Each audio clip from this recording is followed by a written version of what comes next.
வாக்காளர் பெருமக்களே, அத்திக்கடவு அவிநாசி திட்டம் நிறைவேற்றப்படும் என்ற வாக்குறுதியை இந்த நேரத்தில் நான் உங்களுக்கு அளிக்கிறேன். முதலமைச்சர் செல்வி ஜெயலலிதா வழிகாட்டுதலின்படி அத்திக்கடவு அவிநாசி திட்டத்திற்கு 3,27,00,000 ரூபாய் நிதி ஒதுக்கப்பட்டுள்ளதாகவும் 3,523 கோடி ரூபாய் மதிப்பீட்டில் அத்திட்டம் பாசனம் மற்றும் குடிநீர் திட்டமாக மாற்றப்பட்டு மத்திய அரசின் ஒப்புதலுக்கு அனுப்பி வைக்கப்பட்டுள்ளதாகவும் சட்டப்பேரவையில் தெரிவிக்கப்பட்டது.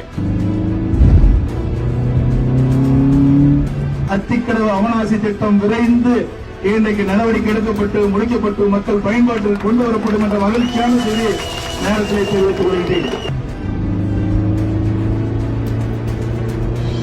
திருப்பூர், கோவை, ஈரோடு மாவட்ட மக்களின் 70 ஆண்டு கால கனவான அத்திக்கடவு அவிநாசி திட்டத்திற்கு முதல்வர் எடப்பாடி பழனிசாமி அடிக்கல் நாட்டினார். அத்திக்கடவு அவிநாசி திட்டம் ஈரோடு, திருப்பூர், கோவை மாவட்ட விவசாயிகள் மற்றும் பொதுமக்களின் 60 ஆண்டு கால கனவாக இருந்து வந்தது. இத்திட்டம் 1916 கோடி ரூபாய் செலவில் பணிகள் நிறைவுற்று துவங்கப்படுகிறது.